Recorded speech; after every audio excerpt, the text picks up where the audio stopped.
자, 12번 보겠습니다. 밑줄 친 이 제도의 시행 결과로 옳은 것은? 이것도 빈출 사료입니다. 잘 나온다는 거죠. 자, 처음 경기도에서 실시되었다. 처음 경기도에서 시작되었다.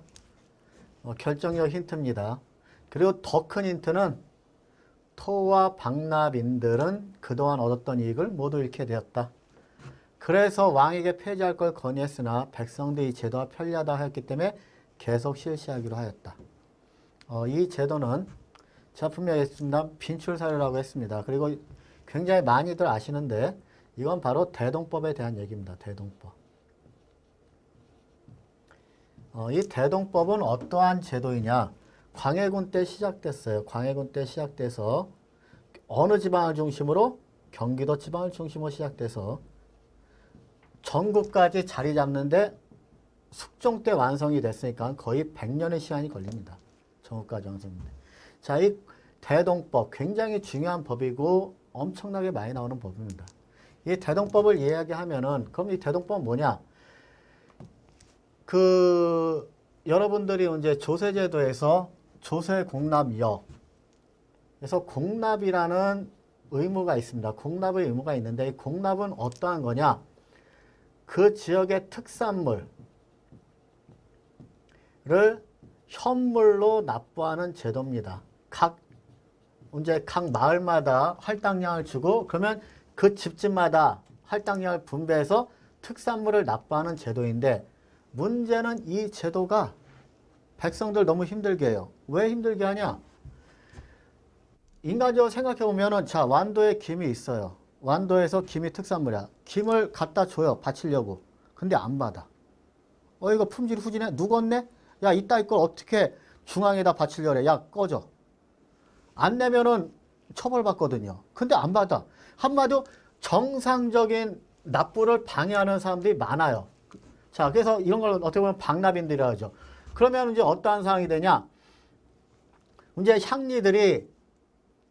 설이나 향리들이 이제 상인들과 짜죠. 그래갖고 안 받고 그러면 내야 되는데 김을 내야 되는데 어떡하냐? 완돌 얘기 들면 내가 아는 상인이 있는데 걔 갖고 있는 김이 굉장히 좋아. 걔 거를 가져오면 내가 받아줄 수도 있어. 이런 식으로 해서 걔를 찾아가면 걔는 김이 있어. 근데 문제는 그 김값이 10배, 20배예요. 근데도 공납을 안 내면 처벌받기 때문에 울며 겨자 먹기로 그 10배, 20배를 주고 납부를 해야 되는 거예요. 자, 이러니까 백성들이 이 공납의 폐해가 너무 심해. 이런 박납인들이나 이 박납인들이 농간에 의해서. 자, 그래서 어떻게 됐냐? 이렇게 특산물을 바치는 거는 한마디로 김 아니면은 뭐 전복, 굴 이런 거는 트집 잡기가 너무 쉽다. 그래서 트집을 잡을 수 없는 거를 바치도록 하자. 그래서 쌀로 바치자는 얘기가 처음에 이제 조광조 하게 되죠. 그래서 쌀로 거두자. 수비법이 등장하는데 쌀만이 아니라 쌀로도 납부하고 옷감으로도 납부하고 화폐로도 납부하게 하자. 자, 이게 바로 대동법입니다. 그러니까 특산물로 거두던 거를 쌀이나 옷감, 화폐로 납부하게 하자. 그리고 또 하나, 집집마다 거두지 말고 땅 많이 가진 애들한테 거두자. 그러면 땅 많이 가진 애들은 뭐야? 양반들이거든, 보통. 양반 지주들이 그러면 좋아할까요? 싫어할까요? 미치죠. 자, 양반 지주들한테 얼마나 줬냐? 토지 한 결당 12도씩 거두게 했어요. 그러니까 양반 지주들이 난리가 난 겁니다. 아니, 땅 가진 게 죄야? 야, 우리가 왜 이런 걸 내야 돼? 그냥 집집마다 내던 걸. 하면서 난리가 났고 그 결과 전국적으로 실시되는데 몇 년이 걸렸다? 100년이 걸리게 된 겁니다. 양반 지주들의 반발 이런 것들이 컸죠. 자, 이게 여러분들이 대동법에 대해서 알아야 되는 기본적인 내용입니다. 자, 그러면 보기를 하나하나 보죠. 전국의 농민이 공납을 현물로 납부했다. 공납을 현물로 납부하던 걸 쌀이나 옷감, 화폐로 바꾼 게 대동법이니까 틀리죠.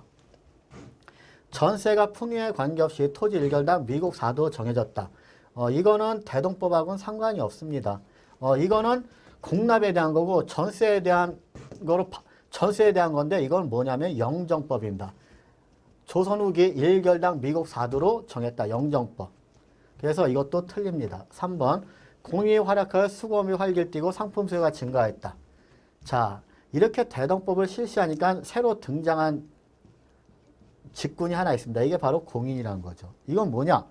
자, 한마디로 국가에서 필요한 거, 관청, 중앙에서 필요로 한 걸 옛날엔 다 그 물건을 받았는데 쌀이나 화폐로 받아. 문제는 옷이 필요해. 김이 필요해. 근데 쌀이나 화폐로 받으니까 이걸 갖고는 어떻게 할 수 없잖아. 그러니까 그 쌀이나 이 화폐를 상인한테 줘요. 국가가 이용하는 상인. 이게 바로 공인이고 이 상인한테 주었고 네가 이 돈이나 쌀로 전골 더하다면서 국가 필요한 물건들 이런 현물을 사와서 제공해라 하고 등장한 게 바로 공인입니다. 이렇게 해서 이 공인은 어떻게 보면 막대한 돈을 부리게 되는 거고 이 공인이 갈 때마다 그 지역은 많은 물건을 생산할 수밖에 없게 되죠. 고로 무슨 업이 발달하게 된다? 상공업이 크게 번창하게 된다. 그래서 조선 후기 상공업 발전에 한마디로 기여했던 것 중에 하나 또 공인입니다. 고로 3번 공인이 활약하여 수공이 활기를 띠고 상품 수요가 증가했다. 이게 정답이죠. 대동법. 자, 그리고 4번 호를 기준으로 하였기 때문에 농민의 세금 부담이 줄어들었다. 세금 부담 줄어든 거 맞아요. 그렇지만 토지를 기준으로 한 게 말이 안 되죠. 호를 기준으로 한 게 말이 안 되죠. 예전에 집집마다 걷었어요. 특산물, 현물. 그러니까 이거 집집마다 내기 너무 힘들었는데 문제는 이거는 한마디로 호를 기준으로 한 게 아니라 뭐를 기준으로 바뀐 거다? 토지를 기준으로 바뀐 거예요. 그러니까 집집마다 낼 필요 없이 토지를 가진 애들이 내는 거죠. 고로 농민보다 양반 지주들이 내게 되죠. 고로 4번은 틀리고 답은 3번이 됩니다. 여러분들이 대동법 이 정도만 알면은 웬만한 문제는 다 풀 수 있을 거라고 감히 자부합니다. 자, 대동법. 대동법은 어떻게 시작됐고, 그 다음에 이 대동법의 시행이 왜 이렇게 오래 걸렸고, 그리고 공인이 왜 등장했고, 이런 걸 좀 여러분들이 꼭 알아두셨으면 좋겠어요. 자, 그리고 참고로 100년 동안이나 걸린 이유는 양반 지주들의 반발 때문이다. 그것도 꼭 기억하시고. 참고로 이 대동법은 농민들한테 어느 정도 크게 기여했던 법 중에 하나입니다. 자, 13번 일제강점기 가나의 주장을 한 단체에 대한 설명을 옳은 것은 자, 여기 딱 보면 조선 사람은 조선 사람이 지은 것을 사서 쓰자. 그냥 간단합니다. 물산 장려운동이죠. 그냥 한마디로 국산품 애용운동이에요. 조선 사람들 조선 사람이 만든 거 쓰자. 우리의 학문이 아직 대학이 우리 꽤 거의 없다. 고로 우리의 대학도 많이 설립하자. 대학이 없다. 그래서 국가 관립대학도 개교할 테지만 어느 정도 민간이 만든 대학도 설립하자. 이게 바로 뭐냐면 밀립대학 설립운동입니다. 밀립대학 설립운동. 자, 그리고 이런 운동들을 뭐라 그러냐. 물산장려운동, 밀립대학 설립운동 이런 거는 우리의 실력을 기르자는 일제강점기 시대 실력 양성 운동의 일환이었고 이 실력 양성 운동을 주도한 거는 민족주의자들이었습니다. 그리고 사회주의자들은 보통 이제 그 다음에 노동이라든지 농민운동에 좀 주력을 많이 하죠. 그리고 이 실력 양성운동이 주로 일어났던 건 문화통치기였던 1920년대이다. 요걸 기본으로 알아두고 자, 바로 보기로 넘어가죠. 가하고 나.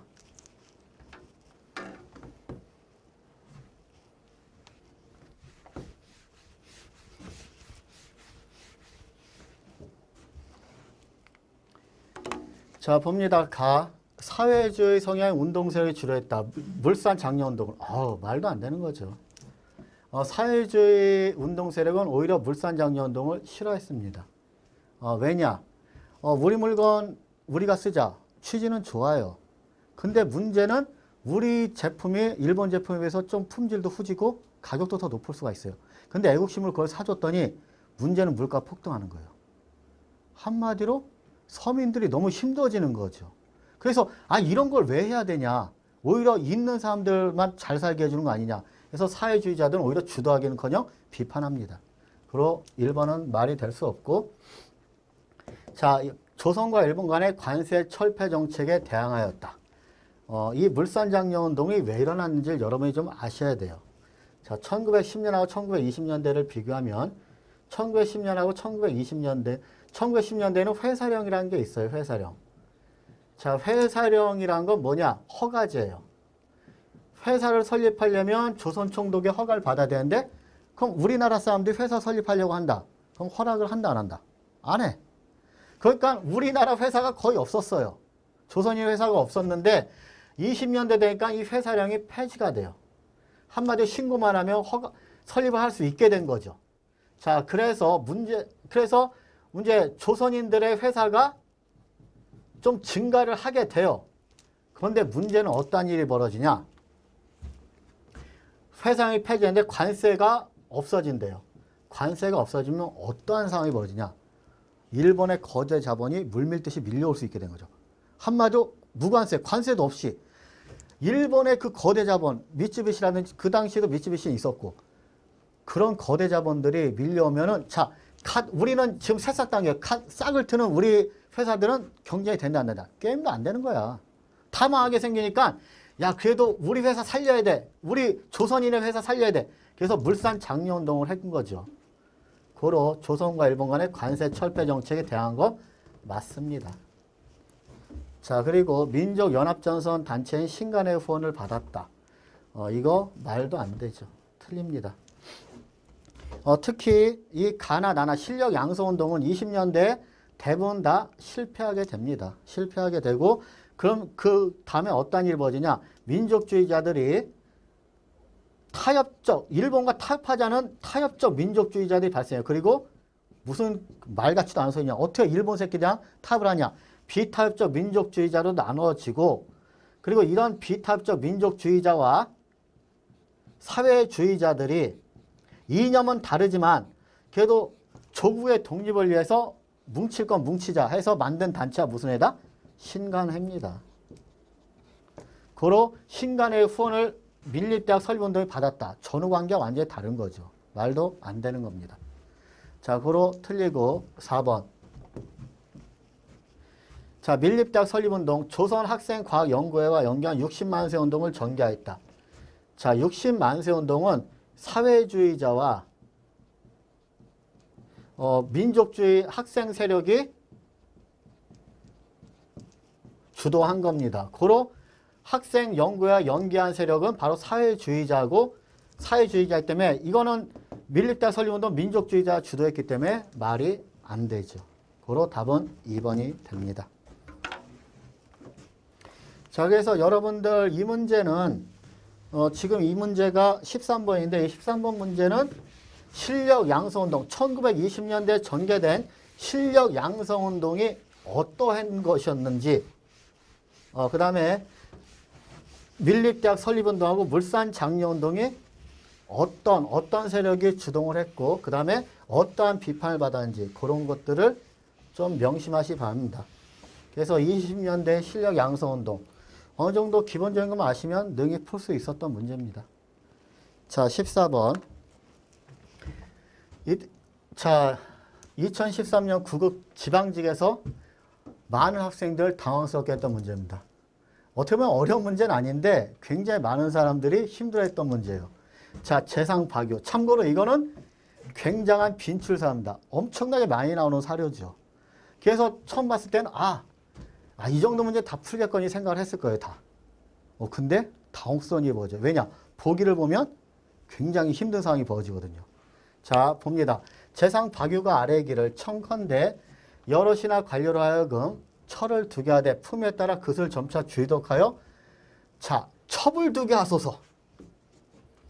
첩을 두게 하소서. 그러니까 보통 싸움에서는 1처 1첩. 그러면 만약에 9품이면 1처 2첩. 만약에 8품이면 1처 3첩. 그래서 품위가 높을수록 첩을 많이 두게 하자. 이건 바로 일부 다처제를 주장하는 거죠. 일부 다처제를 주장하는 거다. 자, 근데 이 당시는 고려시대예요. 고려시대이기 때문에 고려시대에는 여성의 지위가 남성보다 높았다면 안 돼요. 상대적으로 높았던 시대예요. 남녀평등까지 아니지만 여성의 지위가 상대적으로 높았던 시죠. 그래서 이런 얘기 함부로 할 수 없었던 시대라는 거죠. 오히려 시집간다보다 장가간다가 더 보편화되어 있던 시대. 그 시대에 박유라는 사람이 이런 얘기를 놀리니까 여자들이 손깍질한 거죠. 첩을 두고자 하는 요망한 늙은 놈이 저기 있다. 한마디로 고려시대에 굉장히 가능한 얘기죠. 그래서 여러분들은 굉장히 간단하게 이 무렵의 저술활동을 가장 적정해서 고려시대 딱 하고 굉장히 여유 있게 있었을 겁니다. 근데 문제는 보기를 딱 보고 당황스러워지는 거죠. 자, 보기를 보겠습니다.